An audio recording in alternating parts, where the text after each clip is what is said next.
Well, this is what we've come across on the road to Kiev. This convoy was obviously travelling to the city to be part of the defence of Kiev. This is an air defence missile system. It was hit yesterday. The smoke is still rising here.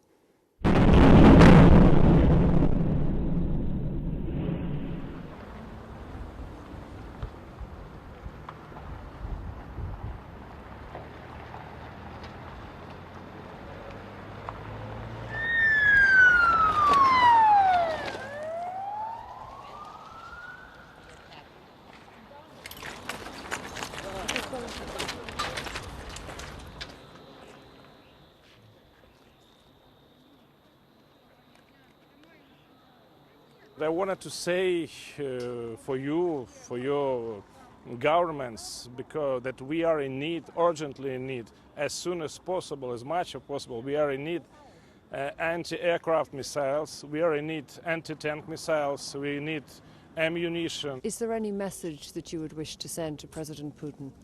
I wanted to say to President Putin that only one way for him, it's way to hell. Well, this is what Kiev woke up to this morning. All of this destruction is in a residential area in a European city. And there is a real sense here now that nowhere in the capital is safe.